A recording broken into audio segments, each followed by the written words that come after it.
হরে কৃষ্ণ। অনেকদিন এখানে আসতে পারি না, তা কারণ সমস্যা তো ছিল, পরে তা তোমাদের সঙ্গে আলোচনা করব। তাছাড়াও একটু ব্যস্ততার মধ্যে রয়েছি,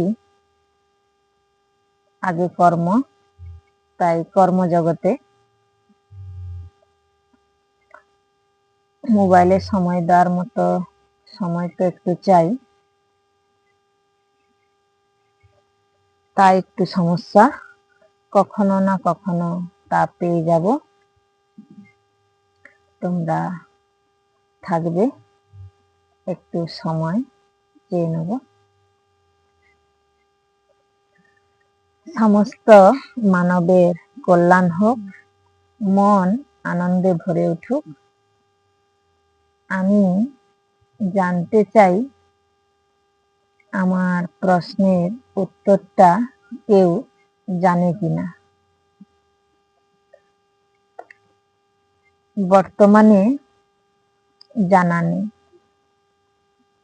যদিও অনেক নাগা সাধু রয়েছে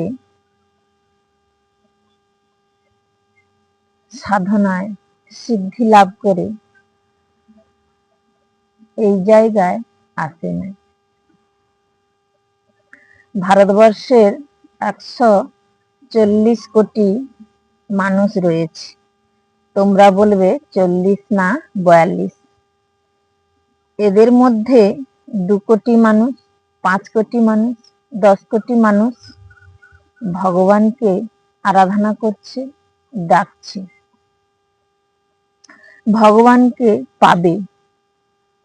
বাকি যত কোটি মানুষ থাকলো, তারা কি করে ভগবানকে পাবে?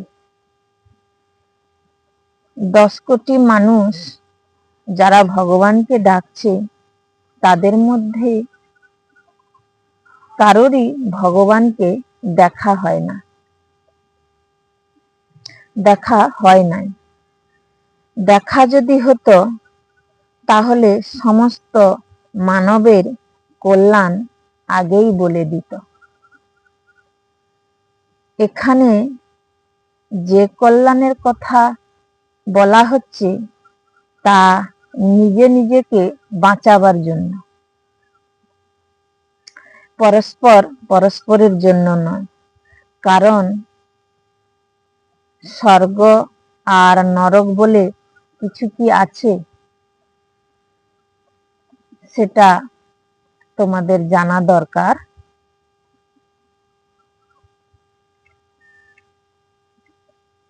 স্বর্গ, সেটা সবার জানা দরকার। স্বর্গ আর নরক আছে, আলাদাভাবে কোথাও নয়, যেটা আমাদের মাঝখানেই রয়েছে।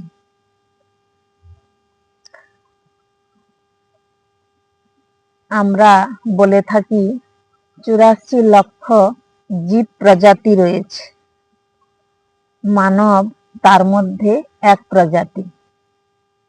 সকল প্রজাতি সুখ দুঃখ সংগ্রামে জীবন পরিচালিত করে। মানুষ শ্রেষ্ঠ বুদ্ধিমানী হওয়া সত্ত্বেও দুঃখী হয়ে পড়েছে, কারণ আমাদের জানা নেই।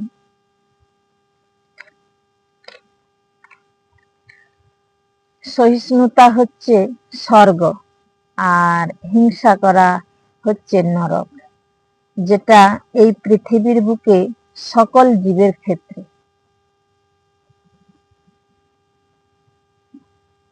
মালা তিলক না করেও ভগবানকে লাভ করা যায়, এটা একটা সাজ। এই সাজের জন্য সময় দরকার, কিন্তু আমি সাজতে পছন্দ করি না। হরে কৃষ্ণ। আমি যদি যে কোনো সময় যদি কথা আলোচনা করতাম, তাহলে সময় পেয়ে যেতাম। হরে কৃষ্ণ। তোমাদের পাশে সময় চেয়ে নেব। ভালো থাকবে সবাই। হরে কৃষ্ণ। অনেক কিছু বলার আছে, জানি না কত সময়ের মধ্যে তা বলতে পারবো। হরে কৃষ্ণ।